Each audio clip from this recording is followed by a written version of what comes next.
আরে বাচ্চারা, তোমরা ক্লাসের দরজা ফের বন্ধ করে দিয়েছো। স্যার, এসব তো আমরা জানি না, এ তো গুরুজি করেছে। হ্যাঁ ঠিক আছে, এবার এটা সরাও। আমরা তো খুলতে পারবো না স্যার। তাহলে তুমি তোমার গুরুজিকে ডাকো। ঠিক আছে স্যার। গুরুজি বল জিৎ। গুরুজি, ওই সুরক্ষা দরজাটা সরাও।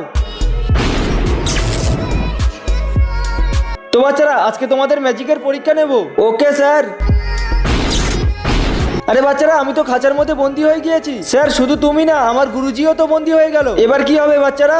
আমি জানি এই খাঁচার ভিতর থেকে বাইরে কিভাবে বার হতে হবে। তাহলে তাড়াতাড়ি বলো না গুরুজি। তোমাদের প্রিন্সিপাল রুমে একটা তলোয়ার আছে, ওই তলোয়ার দিয়ে এই খাঁচাটা কাটা যাবে। ঠিক আছে গুরুজি, আমি নিয়ে আসছি। ওই শোন, এই ডিমটা তোর কাছে রাখ, কাজে আসবে। আমি এক্ষুনি আসছি গুরুজি। বন্ধুরা, তুমি যদি জল খেতে পছন্দ করো তাহলে ভিডিওতে লাইক করে চ্যানেলটি সাবস্ক্রাইব করে দাও। আর যদি মদ খেতে ভালোবাসো তাহলে কিছুই করতে হবে না। ওইখানে অফিস। আরে জামুরা এখানে কি করছে? এখন কি করব? হ্যাঁ, গুরুজির ডিমটা ভাঙি।